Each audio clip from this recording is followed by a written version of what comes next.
Well, hello there, brave ones. I am so excited to have you here with us today. My name is Heather Vickery, and you have tuned in to the Brave Files podcast. Okay, guess what? The Brave Method Workshop is coming back. It's back by popular demand, and this amazing, hands-on, intensive, in all the right ways workshop is where I break down my powerful 5-part system to help you leverage your fears into intentional bravery and finally build the life and perhaps even the business of your dreams. You are worth it, and you deserve to have everything you desire. The Brave Method is the perfect solution for go-getters just like you. Those folks who know that they are destined for a big, bold life, but something seems to always be in the way. So during this 9-day workshop, we will come together for 60 minutes a day to deep dive into my 5-part system and get you familiar with the tools necessary to get unstuck and on your way to the life of your dreams. The Brave Method Workshop starts on July 20th and registration is open right now. So make sure you are all ready to go. Just visit vickeryandco.com/workshop to reserve your spot. You have to reserve your spot in order to join us. Visit vickeryandco.com/workshop to get all of the details and to get registered. I am so excited about it and I cannot wait to see you there. All right, friends, so this week I talked to Matt Zinman. Matt never saw himself as an entrepreneur, but when he got divorced, he decided to become his own boss so that he could be a present, hands-on father to his then very young son. Shared custody wasn't really something most fathers did in the early 2000s, but for Matt, it was the only option. And he knew that in order to be the hands-on parent he wanted to be, he had to make some changes, and that included quitting a regular 9-to-5 job and starting his own business. Taking the leap wasn't easy for Matt, but he worked through his fears by moving through the world with relentless positivity and earned confidence. And he is going to tell us all about that. So let's get started.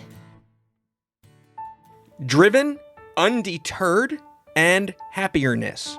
This is Heather Vickery, and you're listening to The Brave Files, stories from people living courageously. When we choose bravely in big and small ways, it powerfully elevates our lives. I hope these stories connect with you and encourage you to embrace bravery in every possible way, day after day. Together, we can build a movement of courageous living that enriches both our lives and our communities. And if you enjoy the show, I ask you to please share it with others. Maybe think of someone who you want to choose bravely right alongside you. Thanks for tuning in. Now here's the show. Hey everyone, I am an only child who grew up with a single mom, and now I'm also a divorced mom raising my children in 2 households. I talk a lot about the struggles of being a single parent, but those often focus on a mother's perspective. The co-parenting relationship that I had with my ex is a far cry from what my dad did and what we did together. We were in a more traditional divorced parent situation. I saw my dad every other weekend until I was in middle school and too busy to take that entire weekend away. So we would meet for lunch or dinner, hit up a concert now and then. My kids, however, really do split their time 50-50 with their other parent. And today's guest did that same thing with his son, but way back before it was cool, way before it was something other people did very often. And first of all, I just love him for that and even for wanting it and for fighting for it. And I can't wait to dig in and ask those questions. But we are joined today by Matt Zinman, who is going to talk to us about being a single dad and raising his son while raising his business and how that shaped both of their lives. He's also the author of a book called Z-isms, Insights to Live By. It's based on his experiences as an entrepreneur, an athlete, and a single parent. Oh, and a caregiver and a nonprofit founder. And Jesus Lord, this guy does everything. And the host of Insights to Live By, which is a podcast that invites guests to share their own pearls of wisdom. Stay tuned for an episode with yours truly coming up. Matt is the CEO of the Internship Institute, which he established in 2007 to make experiences matter. And I don't know, you're the coolest guy in the whole wide world, apparently, and we have been waiting a long time for this conversation. Welcome to the Brave Files, Matt. Hey, Heather. Great to be with you. Thank you for having me. It is good to have you. You did such a good job of staying so quiet while I did that intro because usually people giggle when they hear an intro like that. I'm not really a giggler, I have to admit. Giggler. No. Oh, yeah. Okay. Is your wife a giggler? No, she's not a giggler. Okay. As hard as I try. So, honey, if you're listening to this, I love you. There was the giggle. Okay. No, All right. I like it. I like it. No, welcome. I'm really excited to have you here. We connected a long time ago, and it's taken us a minute to get together here. And I'll just dig right in. I said in the intro, I'm a single parent, but I was raised by a single parent. And I would love to know, just from the perspective of the kid, because this is so fascinating. Right. How long ago did you get divorced, and that your son was 2 at the time, right? And you began this shared custody situation. Correct. Yeah. So a number of things intersected there. And look, I mean, for any parent, making that decision is as difficult as it gets. Yes, it is. And at the time, naturally in any situation as you are considering divorce, it's a stressful household. Yeah. And for me, I felt it more important that my son grow up in a non-stressful household as the trade-off in being the single parent. And I was in my first career in and around marketing, communication, public relations. I was working down in Philadelphia. I was training it every day. I was kind of burning out, quite honestly, in running a department. And as this came up, I had to make a number of changes, including quitting my job and starting my own company in 2002 so that I could be a 50% dad. I mean, I just have to stop you there and talk about that for a second, because I don't know very many parents, period, especially dads, who would just go, well, that's what I have to do. There's no question there for me. And it's funny, just the way I don't know, maybe I'm out of touch with it being that long ago, but it just seems well, it's 2021. Natural to me. I know they add up. And I am remarried now for 4 years, but that's fair. But yeah, no, it was that important to me. And, as a dad and with my son, and his name is Jake. And, I just felt that influence. How did you know that being able to work from home and have more time with him? Well, I don't even know how to. So it's really interesting because when I went through my divorce, we had a 50-50 custody, but because I owned my business and I worked from home, and because I was the mom, I still, I would drive to his house and pick the kids up and take them to school and pick them up from school and keep them until he got home from work and then take them back over there. I still did 5 times the amount of work. It would have never occurred to him even to ask to work from home. Not until the pandemic hit did that start happening. Right. Well, I've been working at home, running virtually since way back then, just as well. It's helpful. And you know what? At that time, opening a virtual agency. If you remember the talk about bricks and mortar versus traditional, that was right at that time. And now, of course, the pendulum has swung, completely the other way.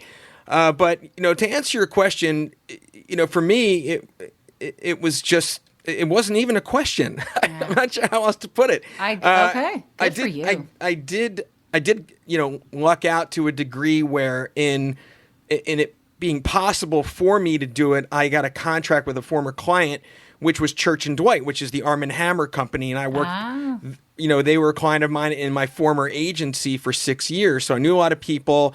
They had just had a big merger, and I got a 2-year contract. So, from the entrepreneur side of things, it's not for the faint of heart. I certainly recommend that you get that anchor, which, gave me the security I needed, to get my footing. And it was very compartmentalized, right? So he's with me half the time. And then the other half, is always, he's with me, he was with me. And I was with him. And then, I'm, busting my tail, getting my company running and happening the other half. So, well, and that was the question I was going to ask. I love that about you. That's how I run my business. When my kids are with me, I'm not working. I'm focused on them. And I can only do that because they're only with me half the time, and I can work extra hours and work extra hard on the days that they're gone. And so that is how you managed your parenting. Yeah, well. Exactly. Yeah. I will say, thinking back, there's a reality check where, man in apartment alone doing washing bottles, changing diapers, that is a reality check. That was Yes. Yeah. Well, that's what I was going to ask. What was your life like during those years? What surprised you most about that time in your life? Well, you've got me thinking back, of course, so that's why I'm just want to be pause. thoughtful in my It's answer. okay. I adapted better than I thought I would. I think that says so much about us as humans. We almost always do. When we have to, we do. I mean, it was hard. Yeah. And there's no two ways about Yeah. it. But, it's just him and I. I'm not sure if it would have been easier with more than one, because they would keep each other occupied.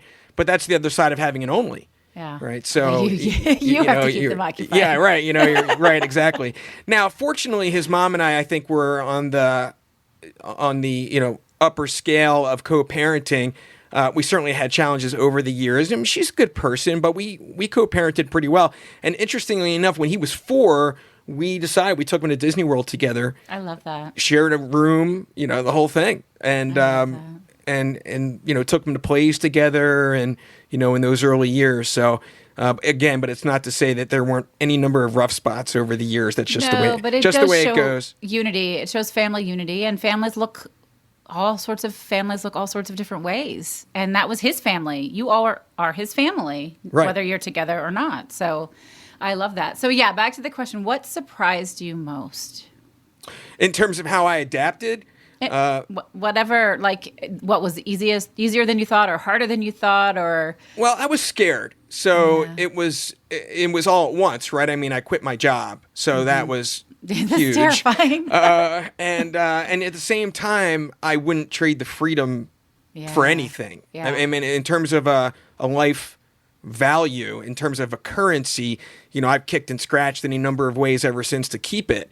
And to this day, I certainly value having the ability to manage my own schedule. Yeah. And that certainly made it easier because look, training it, running, I built a department up at the company I was at from 2 to over 10 or 12 at the time, and it was a lot. And I didn't really love managing the training back and forth. I mean, I was really at max.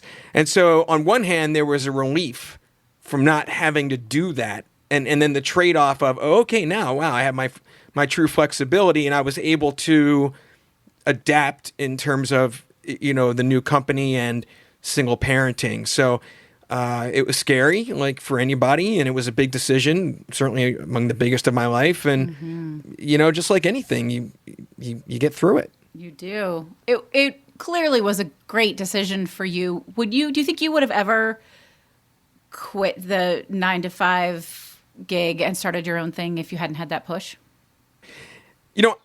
Prior to that, earlier in my career, I never saw myself as an entrepreneur. Yeah. And if there was any one thing that I think that was a benefit, credit to the the owners of that agency, I did learn a lot about entrepreneurship, and that certainly lowered in that position, I went through that transition of, okay, I can do this. So, but up until that time, it wasn't until I was 10 or 12 years into my career where I was like, oh, okay. Yeah. So it all really converged.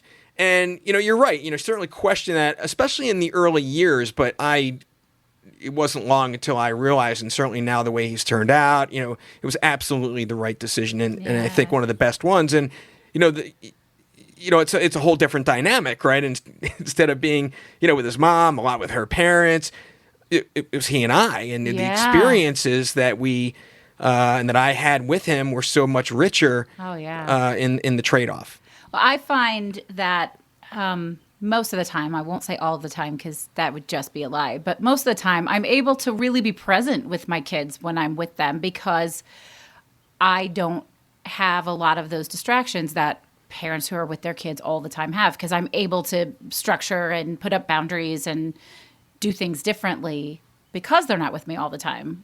Did you experience that? Well, overall, I look at just being present as a high priority, as a life skill. So it's something I continuously work at and have for many years. And certainly, when it comes to that time in particular, it doesn't get any more than, you have to be present. You have to be present. So I'm going to ask a question, and I'm guessing that Sure. no one's ever asked you, or at least that you haven't thought of from this perspective. And I'm really excited to hear your answer, because I think about this for myself all the time. What did you learn from being a single parent that is now helpful to you in business? Wow. You're right, Heather. I'm not sure I've ever gotten that question. You know very well. You're an experienced interviewer. Can you tell? I'm buying myself a little bit of time here. You don't have to apologize for needing to think of the answer. It's all right. Yeah, I mean, I certainly want to give the most thoughtful answer. For me, I'd say ever since 2002, and part of it is the entrepreneurship, my personal life and business life have been completely intertwined. Yes. Which was never the case. So it blurs a little bit in terms of my ability to answer that as if one was one thing and the other was the other, if you know what I mean. Sure. I just think I just grew overall as a person, and I'm not sure. Matt's like, why didn't you give me this question in advance? It's because I thought of it 10 minutes ago. Okay. Oh, well, you didn't tell me before the interview. I'll tell you what, we can come back to it if I have a deeper answer or things converge. But, for me, that it's just all one. Okay. It's interesting, because for me, I have learned a lot of things. And I now teach all of these things. The biggest one for me is the importance of boundaries. And I mentioned it earlier, right? Having those boundaries of I'm not going to work when I'm with my kids. I'm going to stay focused, or I'm not going to take my phone to the park, because I know if I do that, I'm going to be all up in that. And so having those clear, separate boundaries, and everything is merged together, but also I am not available to my clients 24/7. And I think a lot of entrepreneurs are, but I've learned that because of my kids. Right. I mean, I definitely, to a degree, we've covered that. I mean, like I said, it was very compartmentalized. When I was with him, I was with him, and there was no crossover. And it was great to have that control. And of course, when he wasn't with me, I really wasn't thinking a whole lot about him, because I had so much work to do. Not lack of love, just focused. Yeah, I hear that. Well, if anything else comes to mind, because I'll bet you there are things, and sometimes we don't even recognize. So you started your own agency, but you've done a lot of things since then. And I indicated the Internship Institute. Right. I'd love to hear a little bit more about what choosing to start your own business, work from home so that you could be present with your son, what kind of things you created from that space. Tell me more about what you built. Well, one of the reasons, in the business I was in and post the contract with Arm & Hammer I mentioned, I certainly had a number of other clients, but in that business, it's mainly professional services, which is to say you're billing by the hour. And there's only so many hours, especially when you're doing half the time. It's very difficult to get ahead. And I did get to the point where I felt like things ran its course. I wanted to enter something else. And what got me into the internship space is that I had a history of having them myself. My last internship, led to that first job. And then I was always, going back to the schools and talking to the students. I ran the internship programs for my employers. And at this point in my career, I'm easily over 300 interns just by sheer time and mass.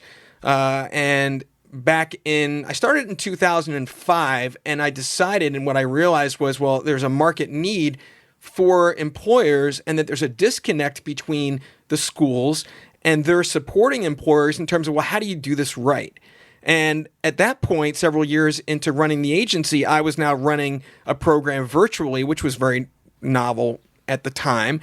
Absolutely, Right. So it required more structure as I sought to build that out, I was like, oh, this is nowhere. So I saw the market need, but what I didn't realize in getting into it, it was honestly, Heather, probably the hardest thing I could possibly imagine trying to do. I could see that. From the frying pan to the fire, if it were. But, the passion was there, and it was, no lack of, like I said, kicking and scratching over the years. And there were some things that were tied to it as well that kept me going, not the least of which is my parents My dad passed away right after, and my mom did 10 years before that, just as I was in that transition. And so I had a modest inheritance, but it was certainly something that kind of created that bridge for me. And, just to, use the analogy, I mean, they were kind of my angel investors, right? So I felt an allegiance to finish what I started. It's almost like I went too far to turn around. And then it evolved in and around 2008, 2009. I learned enough that it wasn't just about going to employers and essentially, Johnny Appleseeding or installing, well-run programs, which no one was doing. There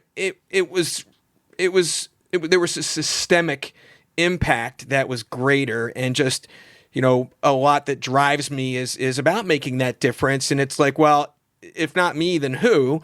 And so I was driving toward that for quite a while, and I mainly survived, with some grants. I had some commercial revenue, but for those that run a nonprofit, again, not only, entrepreneurship's one thing, running a nonprofit, way different, yeah, a whole other level, and it was very difficult to sustain. And so what's happened is that, this past year, as a lot of people have experienced with the pandemic, it's sidelined the nonprofit. Not a lot of internships happening, especially as they all, as everything switched over to virtual. And I was already between grants, which is, the timing being what it was. I was writing my book, and which also happened to come out the very week everything closed down. Terrible timing, friend. I'm sorry. I know. Well, my launch party, my signings, goodbye. But I've got, I've shifted and switched to a lot of podcast interviews, and I just love doing this, which also got me into my podcast unexpectedly. So we never knew what was going to happen with the timing, but I'd say in those last 18 months, the current somehow just got stronger against me. And it's one of those things I speak to in terms of trusting your intuition. In fact, there's a chapter in the book about swimming with the current, that when you feel like, I'm applying my will every which way and I'm still banging my head against the wall, you really have to step back and, whatever that is, it doesn't matter. It could be a conversation, in the moment. What does it mean to turn around? And it just so happened that the decision was made for me, by the pandemic. So it wasn't just, I'd originally planned, there's this book I always wanted to write. I wanted to get it out there en masse. There are a lot of concepts that had come about through my experiences. You mentioned a number of them, in your kind introduction. And so, now it wasn't just write the book and go back to the nonprofit. It was continue to lean in. And so that led to the podcast in late July. Now I'm not sure when you're dropping this episode, but I'm coming up on episode 60 of mine since then now, and I love doing it. I'll never catch you, Heather. I'm just gonna say, because I know you're gonna keep going too. That's all right. It's not a competition. Collaboration over competition. I didn't say that. I'm just so fascinated. Whatever show number I am. But having said that, I was like, well, a book as much as it is, it's very difficult to make a living on a single book. I have to say, have to say. It's not like and a commercial-free podcast, doesn't pay the bills. Now, fortunately, my wife Erica and I have another business that keeps that mortgage getting paid, if you will. But I just have continued on, and what I decided to do with the book, because it's a book, so it's self-contained, it has its limitations, was I've now developed courses that are completed and are really getting, great feedback on. And so now I'm essentially back in business. So, I'm coming up on 54 this year. So I guess I also am one of those people, after my 50s, having to reinvent myself. And to be honest, I couldn't be happier. Absolutely. I've never been so happy in my life. I love that. I could say that for a fact. Yeah. And there's so much about what you said that I really resonate with. And I think has been the truth for so many people who never imagined becoming entrepreneurs even. But this pandemic hit, maybe they lost their job, or maybe they finally took the side hustle and made it a real thing. Like, there were a lot of opportunities for the people who were looking for the opportunities. And I don't mean to say that it wasn't terribly hard for lots and lots and lots of people. And also that it wasn't hard for you and me. It was hard. But there are creative ways to do all sorts of stuff. And I love hearing about how folks rewrote their story, tried new things, put new things out there, and just got creative. I had a laugh. Yes, books don't make us rich, and definitely, Right. non-monetized podcasts do not. I love my little podcast. It cost me a ton of money and a ton of time. So could you just listen? I put a random message out on Facebook yesterday. I was like, hey, did y'all know I have a podcast? Did you know that? Because I do, and I work really hard. And why don't you all listen to it? Why is this so hard? Right. I mean, it's almost like it's back to that sales mentality. Like, I am doing you a favor by telling you about my awesome podcast because it's going to help you. So please, let me help you. That's why I do it. And a second book now is in the works. I didn't expect to come about just as a result of what's happened since, and just keep growing. And I've just been on that fast track. But now, look, Jake's grown. He's in college. He was unexpectedly home, like a lot of kids for a while. Yeah. So how'd that work out? for better and for worse at that age. Just like and my wife Erica has a 16-year-old, so she's switched to high school cyber school, and a lot of people had to go through those adjustments. I mean, she was glad to sleep in, right? So, a lot trade-offs in life, with as it goes. I think she likes it better. I think her senior year she's going to stay in cyber school, even though she doesn't have to. Really? Yeah, my kids are really eager to go back to school. The one thing they did like was school started at 8 and they didn't have to get up until 10 minutes to 8 versus having to get up at 6:30 to get to school. Right. So that was the only thing. The rest of it, remote learning was a total disaster in my house. So I'm really glad they all get to go back to school. But, that's an interesting thing that you say, too, for your stepdaughter. Right. I think this applies to all of us in so many ways. We are all so diverse in what makes us work and how we learn and how we engage. And one of the things that I think has really been a surprise silver lining from the pandemic is that we've been able to try those different approaches and understand maybe that would be okay. All of the companies who said, maybe it is okay if these single parents can work from home a few days a week. We're not going to fall apart. They can still successfully do their jobs. And so I think it's completely changed and going to continue to change the way business is run. Oh, for sure. I mean, in terms of that pendulum swinging and it's ultimately going to come down to the company culture and, what kind of business and what have you. But I think there'll be a lot of hybrid going on. And I don't know. I honestly don't know enough about it. It's kind of fun to watch. To speak to it. So we'll see. I'll be an observer just the same. Will you revitalize the Internship Institute, or is that completed its course? No, I mean, look, 15 years of blood, sweat, and tears and life's work. I think it's going to come around in one way, shape, or form. It's not, it's on the side burner for the foreseeable future. But I will say that, that's just, I did a show on what I just called the big idea about that systemic, literally at the level of the next step is I've got to get the attention of the Bidens because you need that much muscle in order to make happen. So they're busy right now. You think? So yeah. So I'm looking at doing a re-recording, putting it on the site in video, and then I spent a lot of time down in Delaware. I'm right here. I'm an hour away, and a whole other side to things being down there. So a lot of contacts within a degree of them, and I do think I can get in touch with them. Certainly their staff when the time comes.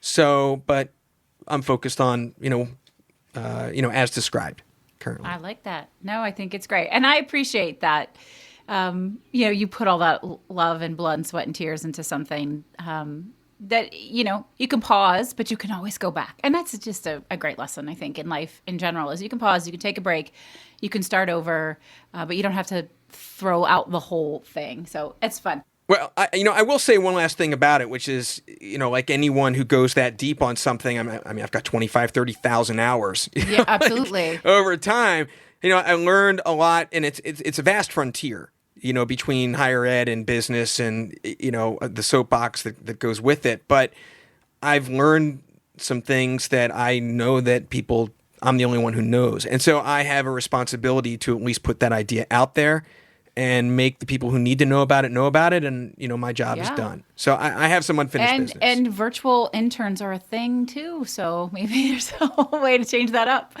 I still train. I do still train. I did a webinar for 80 career centers on, helping their them to teach employers how to do it. So I still have a hand and foot in it. Yeah, you're all over the place. You do all sorts of cool things. Thanks. Absolutely. I think it's a lot of fun. And your podcast is a lot of fun, too. You have a great energy on that. I think I know the answer to this question, but the journey that you've been down, does that feel, and did it at the time? It probably didn't. Like a brave journey? Like, were you like, oh, this shit is brave? Like, holy crap. Well, yes and no. I mean, some of it goes back to just who I am. I'm relentlessly positive.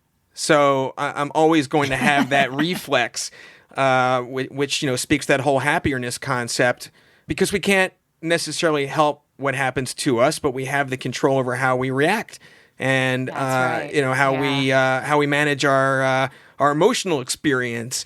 And like I said, just staying present is a huge part of just my happiness. Yeah. I think that when you look at it on paper, there's more to it than your average bear, I suppose. But like anything, you get through it. And if I may say, one of the things that compelled me to write Z-isms is the concept in and around earned confidence.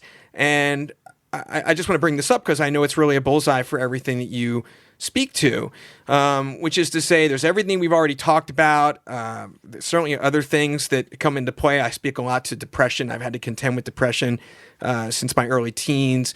I'm very active in advocating, especially as a man, to speak to it because a lot of people suffer in silence. You mentioned caregiver. I saw my mom through this is easily the hardest thing in my life. I mean, she contracted HIV in a blood transfusion. Oh my God! And that's a whole interview. I can't believe. Yeah. I mean, and she went through the worst of it. So. Oh, I'm so sorry.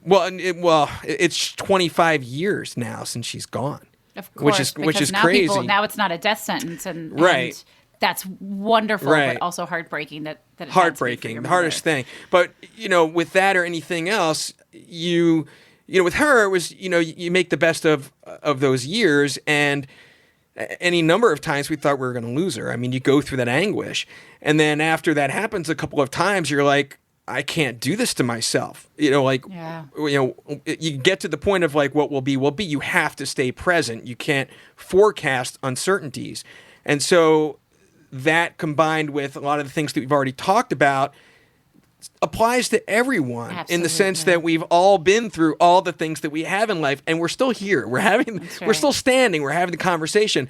So as much as people struggle with maybe confidence overall, it's undeniable that having come through everything that we have, earned confidence is about that logic that you are 100% capable of coping with and overcoming everything that's happened to you in real time. So knowing that, because you have, right. So having earned that, it's really a logic formula to kind of outsmart worry and anxiety and making assumptions, anything having to do with uncertainties. You could just deal with the real. And so again, that all comes back to that grounding principle around just being present. And, so many people look to living in the not now, that is a chief source of unhappiness in people's lives.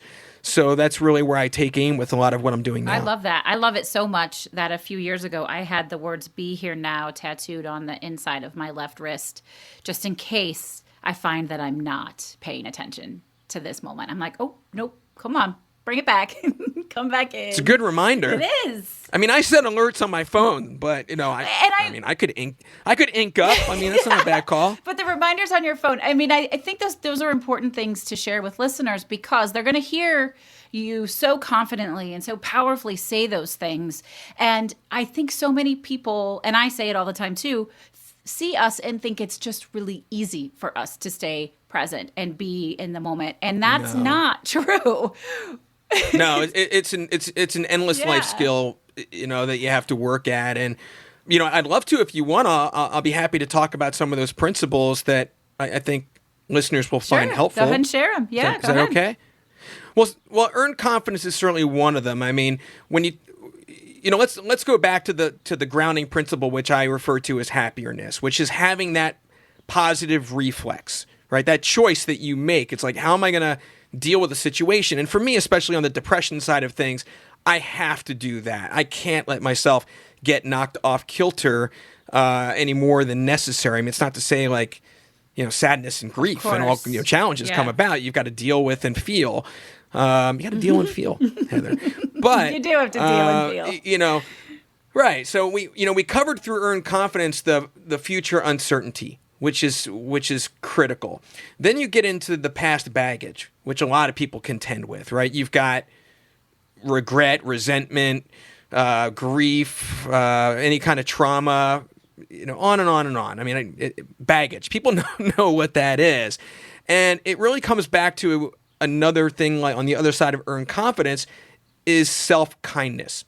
And I'm sure that you've probably gotten into that before, but what's so important about it in and around personal development is that when you look at where someone is and someone says, well, I really want more confidence or my self-esteem or certainly feel better in my relationship with myself in and around self-love, it's very vague. Sure. It's very nebulous, right? It's like, what does that actually mean? I know, right? Like, well, how do I get from here to there? There's nothing definitive, but self-kindness is. It's a this or a that. You're either being kind to yourself or you're not in any given circumstance. So when it comes to the big stuff, it's not kind to yourself to hold on to regret or any of that residual negativity. It doesn't do you any favors. And then certainly when you get into, at the heart of it all is really forgiveness. So it's, forgive yourself for regret, forgive others even if they don't deserve it. Not necessarily it's to their you, not them. Right. You don't have to do it to their face, but you have to get your ego in check in the sense like, well, I'm not going to tuck my tail and just tell someone I'm sorry. I forgive them or what have you when they don't deserve it.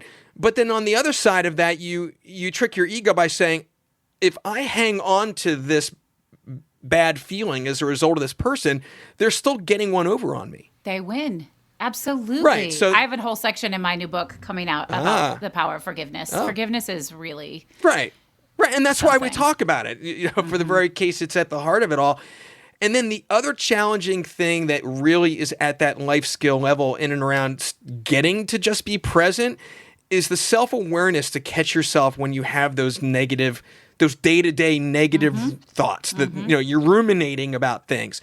And the question is, well, it's good to ruminate in the sense of, well, I want to make sure that, I want to manage a crisis by not letting something happen, Right. That would be the best way to do that. But is it productive? Right.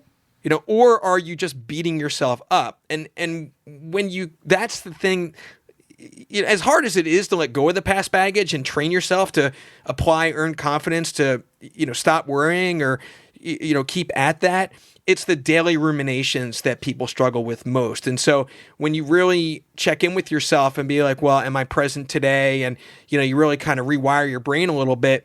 And then once you're at that foundation of living in the present and number one, okay, happier-ness, having that reflex, well, then you can push forward. Then you can push forward into areas of practicing mindfulness and, bringing more joy in and being, proactive. And then in and around, of course, gratitude is certainly, gratitude works. That's really where a lot of the life enrichment is, but also energy consciousness. Not just and this is an entrepreneurial thing, like I manage my days based on my mental acuity. I align getting things done when I'm at my best.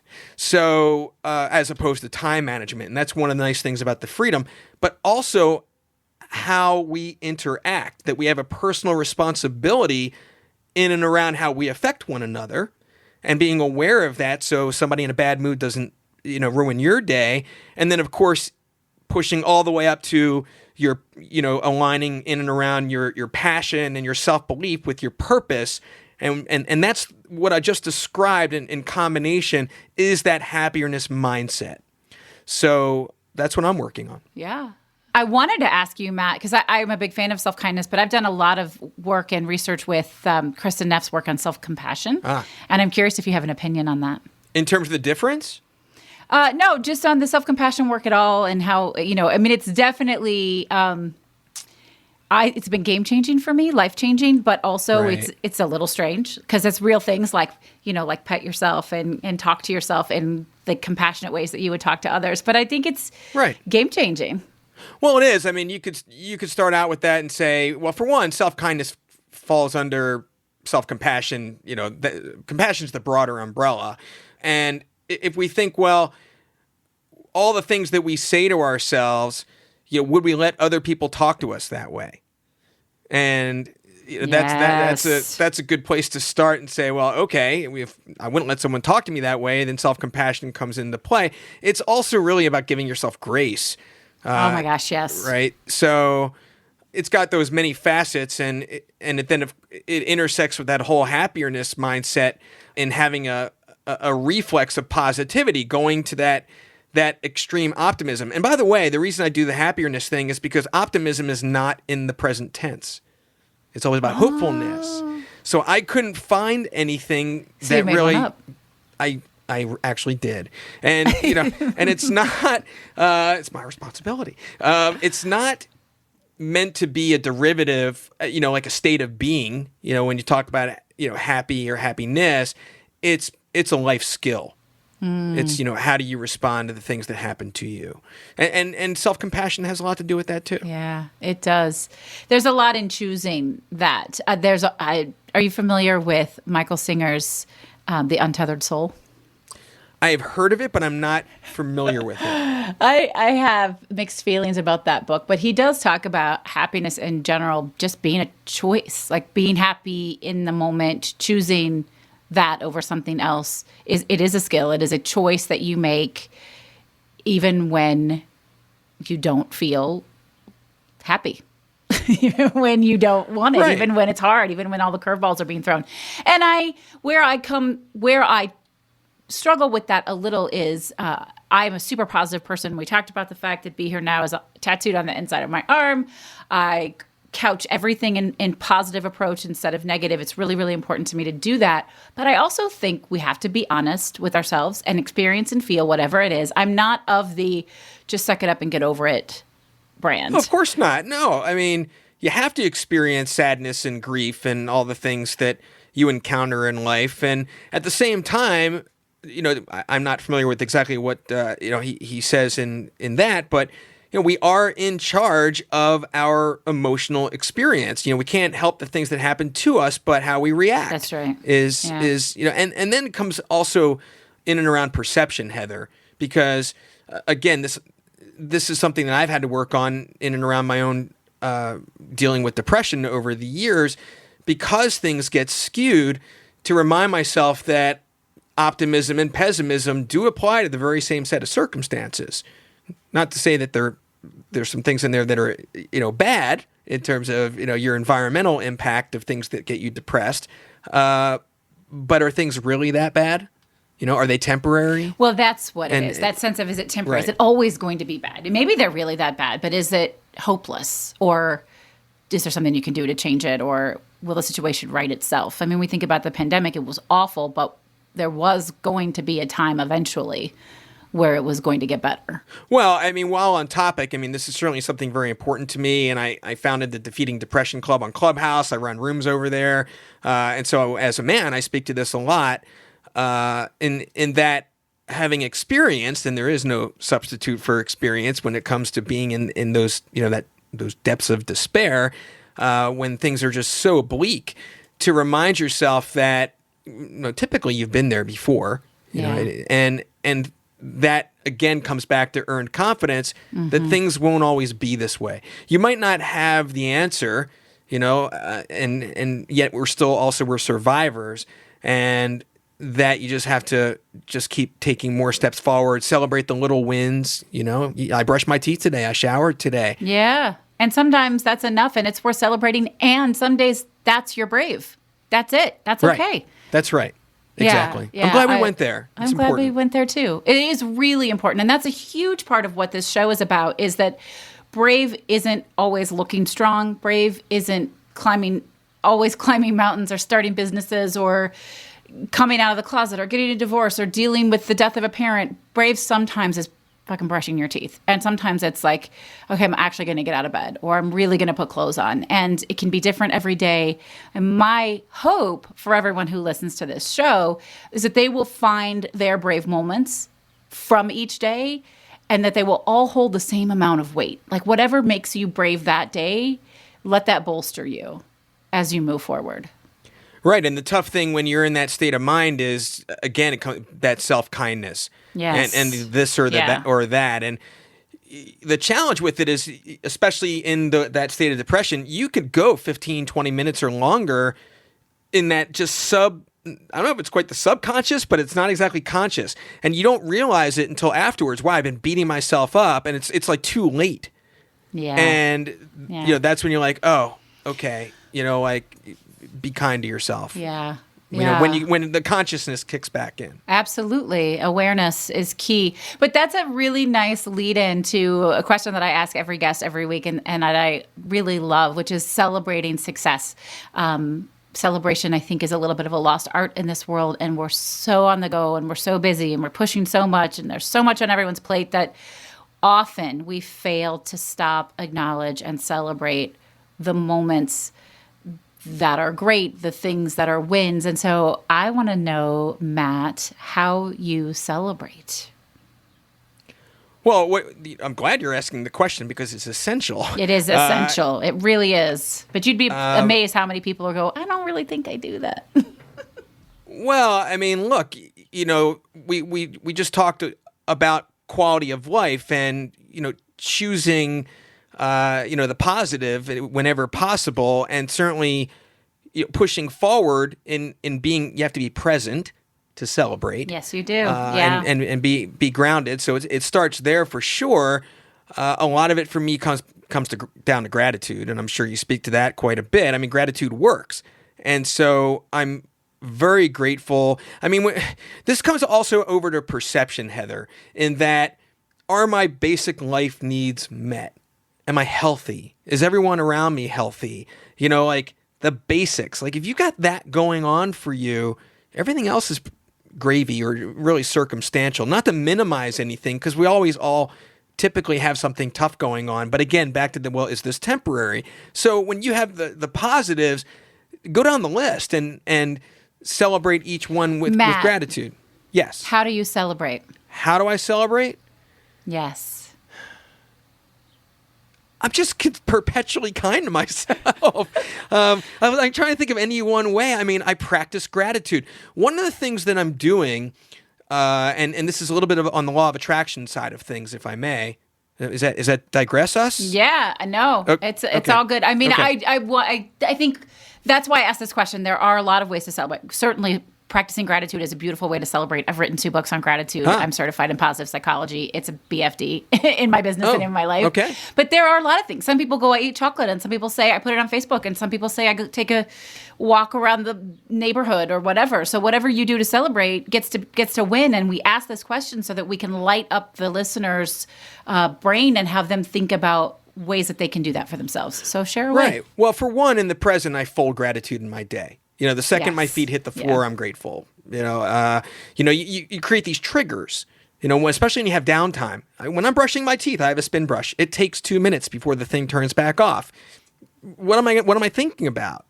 In those 2 minutes, I'm intentional. Now, at the same time, I've really been enjoying this practice I've been doing lately. And honestly, it had to do with a guest who was on my show who speaks to the law of attraction. And what he explained was, I take these cards as a reminder and think of 5 things from your past that you're really super grateful about, and 5 things in your present, and then 5 things in the future that you want to manifest and bring into your life. And then you shuffle and you go through each one and experience it. And what that does, of course, it's a lot about getting into that vibration, is that 2 out of 3 of those cards are going to be real. And so when you are getting to and experiencing the cards that are the things that you want to bring into your present, as if they're already happening, you've got that vibe going on for you. I love that. And so I've been taking a lot of walks. And the other thing, and again, this is a little bit of an aside, I don't think it's necessarily celebration, But it's very recent. In the last few weeks, I've made a life decision to put my health first. And it was always something that to be honest, I play ice hockey. I do different things that are always routine for me, but it's always like, oh, fit a workout in, and then, oh, I'm too tired or whatever. Well, now I'm doing 2 workouts a day. I'm eating right. I'm drinking a lot of water.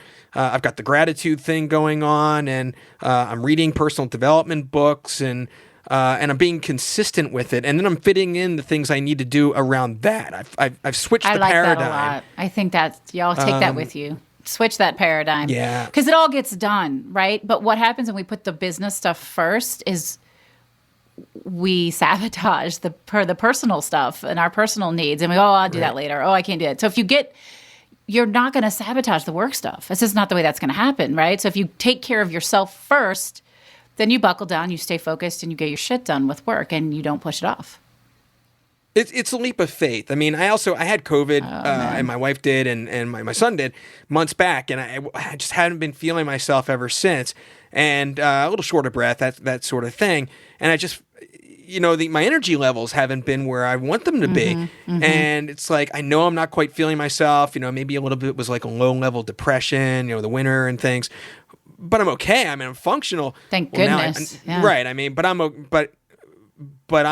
really do feel really good right now. I love that. Yeah. I love that. Obviously, we could talk for days, the two of us, but we're going to come to the wrap of the show here, and I get to ask you what your favorite charitable organization is to support. Well, through the years that my own nonprofit was certainly a big part of it. My wife and I are involved. Her company is Isogenics. She's top performer in the company, and we're founding members of their foundation. So that's the ISA Foundation .net, right? If you want to check that out. And they do healthy nutrition with their products, education. They do disaster aid. And they do racial equality is certainly in there as well. So, that's awesome. That's close to our hearts and certainly close to what we do. Awesome. Well, folks, they'll be our charity of the week. Get to know them in whatever way you most want to, and again, support in whatever way works for you. Matt, I'm excited to ask you this. I've been excited to ask you this since we opened the show. Will you share your 3 words with us one last time? I will. Thank you. Driven, undeterred, and happier-ness. All right. So when you were first sharing those words with me, first of all, I had to laugh. You're like, you don't want to be surprised. And I'm like, no. That often leads to disaster. Please don't surprise me. Right. You were kind of like, I could do this, but there's a story there. So clearly you're just driven. And then I think some people are born that way and built that way. And some people learn to be that way. So I don't want to say that it's like you have it or you don't, but I think you've probably always had it. But I know you said there's a story with Undeterred. I challenge you to tell it really quickly. Okay, so with the nonprofit, I was going for a huge grant from a foundation called Longwood that is a subsidiary of the DuPont family. And in order to qualify for that, you have to be present in Delaware. I mentioned that earlier, and 50 trips down there, doing projects, really being vested in the neighborhood, and you can only imagine what it takes to get that kind of grant. And I went into the funding round, and you just knocked down proposal, everything's wonderful, and under any other circumstance, we probably would have gotten it. And I really thought we were going to get it, and it just turned out, Thayer DuPont, he's the, He's the big wig, as the heir to the DuPont, runs that. But it's not his decision. They have a board of trustees. And then the way they do it is they'll call, he calls you afterwards to give you the news. And so you expect the good news, and he gets on the phone and he basically, lets me down. But he says, your proposal was amazing, but it just so happened that we funded these other initiatives that were in your category. And so we only have so much to give out in this funding round. We had to spread it around. He just didn't make the cut. He really couldn't even criticize. And, you get a 15-minute call and we're only 5 minutes in.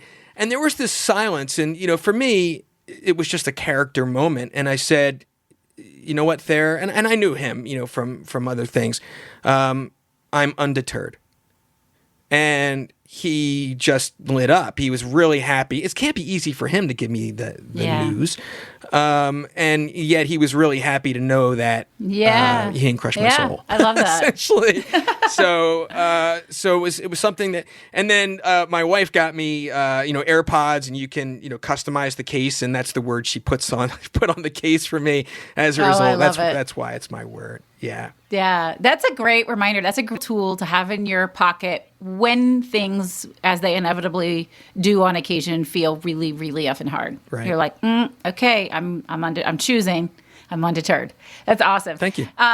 And we already talked about your invented word, happier-ness, and I love that, and I think it's great. This has been a lot of fun.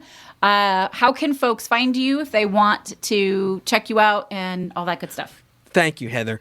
And thank you to your listeners, of course. My website's mattzinman.com. And I also, if I may, want to point them to the new courses I developed. I'm super proud of them, which is the Life Upgrade is the main course, mattzinman.com/Life Upgrade.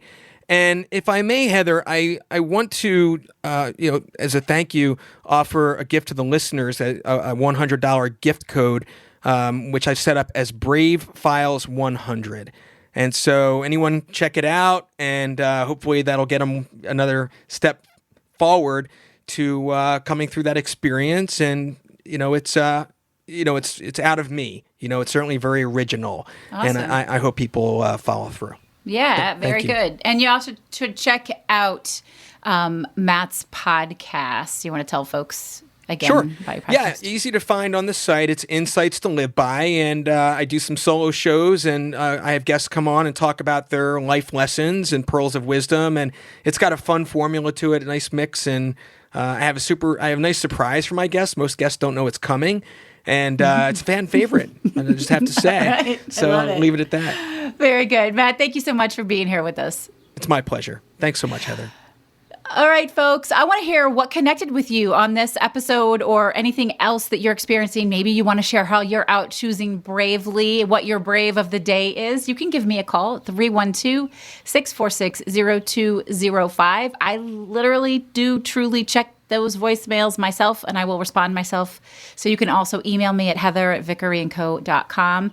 And listen, if you have not already joined us in the Brave on Purpose Collective on Facebook, go ahead and stop right now and go do that. Just search Brave on Purpose on Facebook. It is a community of people who, just like you, are looking to leverage their fears into intentional bravery in every possible way. Because what we know for sure is that when we choose bravely on purpose, we choose bigger, we win bigger, and it's contagious. Thanks for being here with us today. This is Heather Vickery reminding you right now and always to go out and choose bravely. Hey friends, I want to share something really exciting with you. We already know you enjoy listening to podcasts because you're listening to this one, but I'm also betting you enjoy audiobooks. And hey, listen, if you don't already enjoy audiobooks, then it's time to check them out. That's why I'm really excited to share Libro.fm with you. They are an incredible new platform for listening to audiobooks. And by choosing Libro.fm over other audiobook services, you are supporting a local bookstore of your choice and investing in your local community. Libro.fm offers over 150,000 audiobooks via their primary platform, which, by the way, they built with love and from scratch because they're a small business also. They even offer bookseller recommendations for great audiobook options. You can sign up right now via www.vickeryandco.com/LibroFM. That's vickeryandco.com/LIBROFM.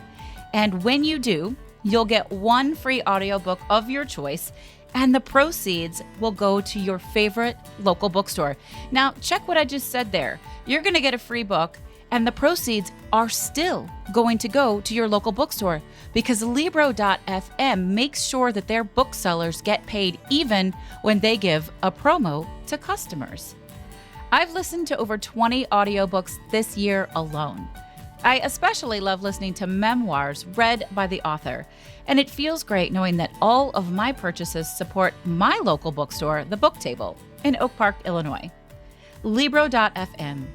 The same audiobooks, the same price, but a completely different story. Check them out right now at vickeryandco.com/LibroFM. Have you ever thought about starting a podcast? Maybe you've had this thought and then quickly shut it down because who has the time? Or you don't know how, or gosh, it just all seems too hard. If you have something to share with the world, we want to encourage you to get your message out. The world needs to hear it. Did you know that 50% of all homes are podcast fans? If you've ever wondered about having your own podcast or how it can increase your business or get your message across, then please join me and the other experts from the Podcast Power Academy for our monthly free Q&A session. It's called So You Want to Start a Podcast?